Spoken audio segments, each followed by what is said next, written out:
Welcome to this special episode of Why Dance Matters, the Royal Academy of Dance podcast. Just as we'd finished planning the current series, we heard that the choreographer, Dame Arlene Phillips, was receiving a special honour at the Olivier Awards this spring. This year, they added a special prize for a career that is already jam-packed with achievement. Arlene Phillips, I asked if she'd prefer to be Dame Arlene in the conversation, but she wasn't having it, is a dance legend, constantly reinventing herself. She made her name with the racy dance troupe Hot Gossip in the 1970s, and then became a major player in musical theatre, starting with a whiz and a bang on Andrew Lloyd Webber's Starlight Express, with all the dancers on roller skates. She's given new life to beloved musicals like Saturday Night Fever, Annie and Grease, which returns later this year. She reached a new audience in 2004 on the judging panel for Strictly Come Dancing. To widespread surprise, she was unceremoniously given the boot 5 years later. A graceless blow, shining a spotlight on the very different way men and women are treated in the media, especially as they grow older. Arlene never faltered, and even as she approaches her 80th birthday, she's working with undimmed energy. And the buzz of the Olivier Award coincides with a new theatrical triumph. She's choreographed a stonking new production of Guys and Dolls, an immersive show which puts dancing New York gamblers and showgirls in the middle of a wildly enthusiastic audience. She's clearly not stopping for anyone. We were lucky to grab some time with her just days before the Oliviers, when the entire Royal Albert Hall got to its feet to acclaim someone to whom dance truly matters. Arlene, welcome to Why Dance Matters. It's such a treat to have you here. And especially at this moment when you're about to receive a special Olivier Award for an amazing career. And just a few days ago, the reviews for your latest show, Incredible Guys and Dolls, have appeared. Lots of 5 stars, lots of superlatives. A career in the arts is very up and down. There's a lot of triumph and disaster, and I'm sure you've had both of those. But can you still allow yourself to sort of punch the air when the nice things happen? I think, having been in the industry for so long, I've had instances of really good reviews, exciting reviews. But now, at almost 80, I think I've had the best reviews I have ever been given for Guys and Dolls. And it's amazing. Every morning I wake up with a smile on my face. I've never known anything like it. I saw it 2 weeks ago, one of the early previews, and I have pretty much been beaming ever since, because it is deliriously enjoyable, isn't it?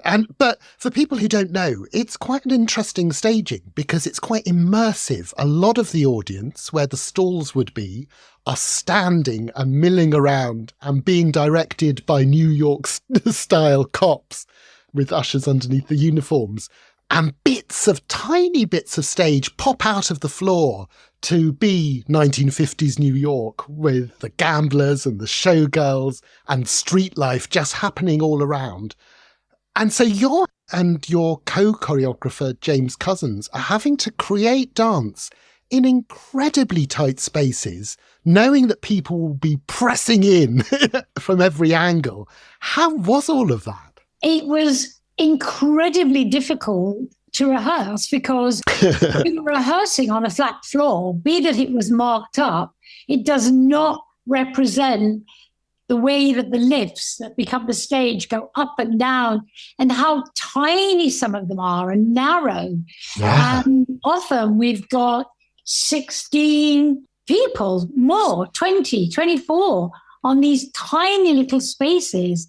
And it's constantly on the move. So where we are and where we present the dance is a constantly moving effect of lifts that go up and down. And it was a real struggle to work out how this was going to happen once we got into the theatre. Now, when I look at it and I realize how many people we pack onto this small floor, this small stage area. Yeah. It stuns me to know how James and I actually got through it. Working it out must have been like advanced maths, because if people take 3 steps in any direction instead of 2, they'll fall off the stage and be in the audience. And as I say, people are looking from all around as well. So whatever you do has to read from every angle. I have no idea how you managed to get your head around that. Yeah, we're in 4 sides. So choreographically, as well as the staging, constantly takes in 4 sides of an audience. What happens is that the lifts which are moving often means that the performers are stepping up onto a moving lift or stepping down. And the accuracy of how their performances are developed is finite. You have to know what you're doing. You cannot afford to stop thinking. I haven't got a mathematical brain, and it takes a mathematical brain to work out how this all happens, how you stage what, where. It's all timed to seconds. The only thing that I've ever done which is like that is probably Starlight Express, which is a musical on roller skates. You have to be to the second, when it's all about trains, when one train passes another train. There's a lot of similarities in Starlight Express, particularly to the bigger productions with rabbits and bowls, with impeccable timing. Guys and Dolls is like that, where all of the performers have to think literally on their feet about what happens when. So you're taking in, besides all of the singing, the acting, the dancing, you're also having to be aware of where you're stepping, what you're doing where, how close you are because of the tiny space to another dancer. There is no way you can just get off your mark or just free fall into whatever way you want to do something. It's got to be tight as a drum. And as I said, for the audience, it is the most fun they will ever have. How much fun is it to make? Because you've got to, as you say, be super, super, super precise. It's got to be perfectly, perfectly drilled. And yet it's a show that communicates a really happy, really positive energy. Is it quite difficult to keep that balance going through rehearsals? To keep everybody happy during rehearsals was not easy. It was a difficult task. But I think we've got to the point now where the joy that the audience brings to the cast, of the way they gather round to listen, the way any cast member can reach out, pass something to the audience, hand out something, help them live their journey from the New York streets with the cops, going to Havana where the whole audience explodes. And we hope on every level. There are 2 experiences you can have with this show. And that's why we find people always making a second visit. They start sitting and they're seated and they're watching everything from above, but they're also watching the audience as well. And they want to be in the audience. They want to get an immersive experience and vice versa. People who have done it from the floor and got close to it want to sit in a seat and look over the whole thing, because actually the audience joining in on the floor is also part of the experience. And even the curtain call at the end, it doesn't stop there, because the cast stick around, the band strikes up, and suddenly everybody's dancing. Yeah, and then it's party time. It's clubbing at its best. Salsas to disco. What more can you explore and enjoy? And the whole of the cast is dancing with the audience at the end. And actually, those who are seated are allowed to come down, of course, and join in the party. So everybody gets that final lasting experience that has been joining in together with the Guys and Dolls cast. And as you said, it's not just that the show has had wonderful reviews, but also it must be quite nice after a career when you've done so much and you might have thought you'd done everything, to have a wholly new form of production to play with and to think about. I guess it's quite unusual to get such a new experience for you as well. Yes, I mean, it's great. I actually met Nick Heitner on a working level. Of course, I've always known who he is, but on a working level when he asked me to choreograph Alleluia. Oh, yes, the Alan Bennett play. Yes. And that was a play with dance and movement. All the cast was all over 75. And that was fantastic. And we built a relationship there. He then made Julius Caesar, which he did in a very different way, in this immersive way, because the Bridge Theatre can literally turn into anything you want. And so he first did Julius Caesar, where the audience were part of it. And then we went on to do Midsummer Night's Dream, which he'd asked me to do. And it was just the most glorious experience working in the way that Nick had with Julius Caesar for Midsummer Night's Dream. And we had incorporated contemporary music and dance throughout that, where the audience was a big part of joining in. And Nick then said, I want to do a musical. I had no idea of what he wanted to do. And bang, along comes the pandemic, when he started to think about the musical he really wanted to do was Guys and Dolls, but we couldn't do it when planned. And actually, I feel that Nick's choice of when this happened was absolutely the right time. The audience is ready for it. The audience feels that they can go along and participate. Yeah. But for me, having this experience has just been the icing on the cake of an already quite, I guess, illustrious career. Illustrious is the word. It is a good cake already.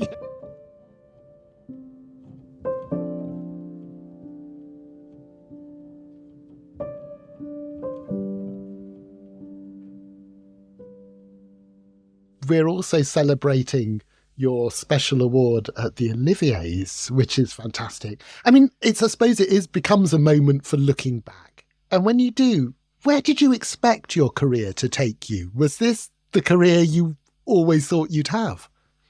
Oh, my career has been the biggest surprise, totally unexpected. You know, a very poor kid in Manchester who wanted to dance, and you know, my parents couldn't afford dance classes, and an uncle came along and said he'll pay for me to dance. It's all I ever dreamed about, and planned on going to London, going to one of the dance schools in London. But my mother passed away, and it was impossible to leave my home. I was 15 at the time, and my younger sister was 12. So it just wasn't going to happen. So I eventually became a dance teacher in Manchester. And actually, that's what I expected to do. I had no other dreams then. I'd settled into teaching and was offered by the head of my dance school, Muriel Tweedy, when I was teaching there, to go to London for a week and study different styles of dance that I didn't do. And I went into a class at the then Dance Centre with a teacher called Molly Malloy, who did modern American jazz, Luigi style. Once I'd taken that class, when I say I never went home, I mean I never went home to Manchester. I didn't continue my teaching job. I told my teacher I'd pay every penny back. And so studied with Molly and began teaching again. And what was it about that class that flicked that switch for you? It was because it was a cross between, it was jazz, but it was classical and contemporary at the same time. It spoke all the words that I had imagined dance to be, but never seen before. I loved West Side Story. I wanted to be a ballerina. My mind was kind of ablaze with the kind of dance I dreamed of. but never felt I would experience it. And teaching in London, I decided to put a dance group together with the best pupils in my classes that came to my rock jazz, I called it at the time, that the students who came to my class. And I used to watch television, and it was a lot of, very happy, high kicking dancers, but didn't have the depth and the motion and the lyricism of the dance that I was teaching, that I wanted, having been taught by Molly, to be on television, random thought. So I put my group together, I called them Hot Gossip, wanting everyone to talk about them. It's a good name. It was remarkably unsuccessful. For 3 years, we sort of danced in odd nightclubs with no success, but emotional fulfillment for me to see the kind of dance I want. And one day, a director of a new TV program saw Hot Gossip dance and said to his PA, I'm doing a new TV show, go and find Arlene Phillips and this group. And there was a photo of them that had been in the paper, and find this group, Hot Gossip. And he hired us from a photograph. He didn't know we could dance, but he knew that the look and the idea of this group on television was going to be extraordinary. Well, it was what people think an overnight success. It was explosive. We were talked about in the House of Parliament. We were on the front page of every newspaper because they were the sexiest dance group that had ever been on television. And it is interesting, isn't it? Because I suppose at that time people wouldn't use a phrase like sex positive, but it was. You weren't scared to go there. Was that a conscious decision, or was that just the dance you wanted to make? My dance was very sensual, but I think what exaggerated it was when I started Hot Gossip, we could not afford costumes. There was no way.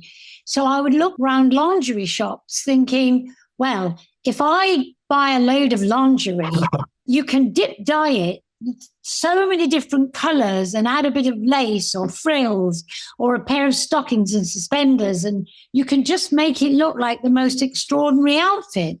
And one of our dancers had a part-time job in one of the first sex shop costumers, and they loaned us costumes. And so it was all built on this very, I guess, erotic styling. And of course, that was a challenge for TV, but that's what we kind of built our loyal following. And we had a very loyal following in London. Everybody who was everybody came to see Hot Gossip. We had the style, we had the look, but what we didn't have was access to television. And that's what the Kenny Everett show and David Mallet, who picked us for that show, chose to be on television. And we were filming with a single camera. All the television studios used 3-4 cameras, and they shot dance as they saw it. David shot the performers, every part of them. So every part of them was living, breathing movement, and it was one camera. So with that single camera, you're choosing to do the wide shots, but you're also choosing a lot of close-ups. And that is what made the show so different, what made the dance so different. And from that point on, it changed television, because every dance group became a form of Hot Gossip somehow. The sensual dance, the couple dance. It wasn't just a group of either happy-go-lucky smiling dancers or a little old girls group looking sweet. This was something very different. And a lot of dance was shot single camera after that. A few years after that, you had another exciting career reinvention. You took your leap into musicals, which I think partly owed itself to a chance encounter with Andrew Lloyd Webber. You had a conversation about roller skates. Yes. Well, what had happened, as Hot Gossip became successful, they were then invited with me as choreographer to be in a film musical called Can't Stop the Music, which starred the Village People and Caitlyn Jenner. We were making the film. At the time, The Village People were extremely successful, but by the time the film had been made, the Village People were no longer popular. And the musical, well, it was a lot of fun. It had massive dance numbers in it. But in the making of this film, I was asked to do a roller skating number. And Alan Carr, the producer, got me a roller skate teacher. I was pregnant when I was making the film. Oh, my goodness. And had my baby in the middle on a hiatus. But Alan Carr came in to watch, saw me on roller skates and realized that he actually hadn't insured me on the roller skates. He panicked and screamed, "Get the roller skates off." And when I met Andrew Lloyd Webber, who had been a fan of Hot Gossip from its early days, he was chatting about doing a new musical on roller skates. And he said, "Do you roller skate?" And I said, "Yes." Great, but I roller skate. And he asked me to choreograph Starlight Express, which literally broke my career into musical theatre. I was then asked to do, Grease, Saturday Night Fever, We Will Rock You, endless Sound of Music. It just goes on and on.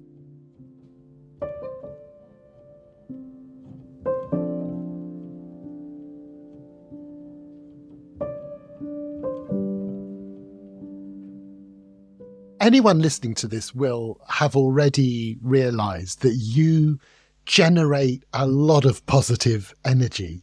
And is that something you need for this kind of work when you're running a rehearsal, running a room? Do you have to sort of get the motor humming and keep it humming at quite a high pitch? Yeah. I think the thing that you have to learn as a choreographer of different genres, and for me that was not hard. It's become much harder. Often when a choreographer starts in one way, whether it's musicals or whether it's music videos, commercials, whatever it is, you start in one way, it's hard to break into another. For me, you have to have a different persona. For a musical, you're generally dealing with a lot of people. You're dealing with producers, directors, and you have to look at what is the book, what is the story, where is dance involved? Does it have to forward the story, or is it a pure creative dance number? On musical videos, you've got maybe a day, possibly two to rehearse, if you're lucky. Often you rehearse early morning of the day of making the music video, and you have to be ready on it. You have to work with different stars. I've worked with Whitney, Elton John, Aretha Franklin, so many, and everyone wants something different for you. So you have to be on the ball, ready. Films, making the film of Annie with John Huston, you put a year of your life aside. The film takes a year to make. And every day, you are working and developing, filming, and you have to have the patience of a saint, particularly like doing Annie, where I'm working with, I don't know, it felt like hundreds of children. You have to be on your toes all the time in many different ways. You have to be like a chameleon, ever changing. And it sounds as if, quite apart from the phenomenal choreography skills, it's the people skills as well that you need. Yeah, it's definitely people skills. And you often have to have a tough skin. And can I say often as a woman, you certainly, when I began my career, had pretty much all male creative teams, producers, director. I was unusual at the time. I think it was Gillian Lynn and myself, very unusual in a female choreographer. And you have to be tough. And if you're not, you have to hold it back and wait for your moment. It was not easy. I'm sure. What an opportunity to travel, to see the world, to meet so many different people and leave behind a kind of almost legacy of work. How much have the dance and entertainment world changed over your career? Because you mentioned being, I suppose, often the only woman in the room in some of those early days and early creative meetings. Does it feel that things have changed, are changing? I think things have definitely changed. I mean, the extraordinary dancers you get to work with now who do every style imaginable. It's the tools that you get to work with. Dancers, classical dancers. I mean, just watching the Royal Ballet, when I think of yesteryear and watching their dances now, let's say in Crystal Pipe, Flight of Passage, the way dancers are moving and changing and advancing the many different styles they do, that's a gift. There are wonderful, new, extraordinary choreographers, young choreographers creating new work, new pieces, new musicals. It's wonderful to watch the changing world and the progression. And yes, there's definitely more women in the industry, far more women. You probably count them on two hands, maybe, 2.5, as opposed to, one finger. It is growing, and we are reaching out and becoming far more diverse.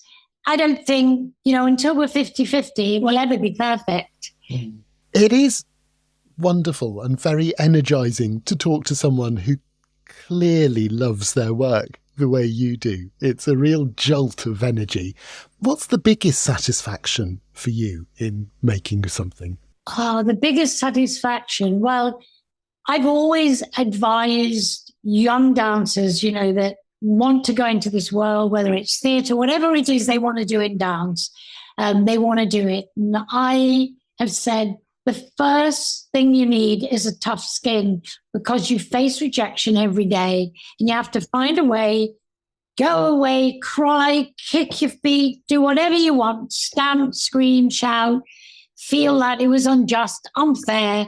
And then you have to come around and find a way to move on. And I find the greatest satisfaction that I picked myself up and carried on. Just moving on was one of the biggest and greatest satisfactions that I have, because I did it myself.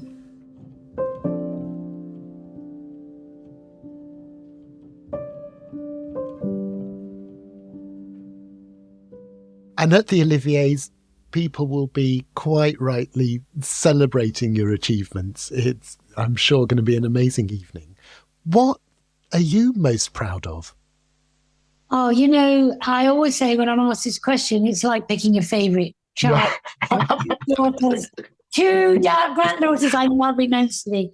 I think my proudest achievement is something that in the big picture is very small. And my first love was classical ballet. My experience of going to watch the Royal Ballet when they came to Manchester, standing outside, waiting for autographs, and it's all I ever dreamed about was being a ballerina, being on that stage. When I came to London and started teaching jazz, Wayne Sleep used to creep out of the Royal Ballet to come and do my jazz classes. He was so afraid at the time of being caught in a jazz class on Floral Street. He would sneak in and sneak out. And we did a couple of pieces together, dance pieces together, which was incredible. And then I was asked by Ed Watson to create a small piece for him for a little evening he was doing, Whelan Watson with Wendy Whalen. And he asked me to create a piece for him.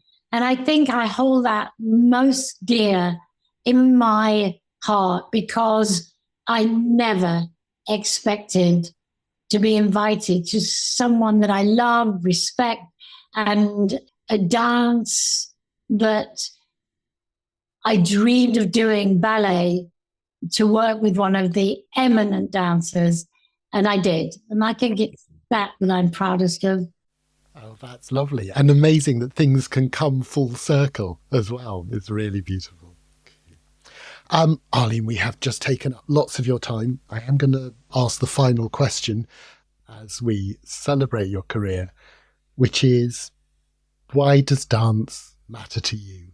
Dance matters to me because it has brought me a lifelong career, but also when you dream of doing something and want it so badly and think you'll never get there because you're the poor little girl whose mum couldn't afford to buy pink ballet shoes and I wore vivid green ones and got through it, well, it's a dream come true. That's why dance matters to me. Thank you so much, Arlene. It's been such a pleasure to speak to you. And congratulations again. Dance teaching's loss was the stage's gain. Arlene Phillips takes no nonsense, she takes no prisoners, and she blazes commitment. Dame Arlene is quite the force of nature. No wonder she took to an immersive production of Guys and Dolls. Total immersion is clearly her way with everything she does. It's great to see someone getting their flowers and receiving recognition while still going full throttle. And it's a wonderful way to close our 5th season of the podcast, beginning with the fizz of ballerina Tyler Peck and the RAD's Tim Arthur, continuing to guests from Singapore and Brazil, and truly enriching conversations with choreographer Francesca Harper and actor Giles Terrera. As ever, we'd love to know who you think we should meet on Why Dance Matters. I'm at Mr. David Jays on Twitter, the RAD is at RAD Headquarters, and there's more in our show notes.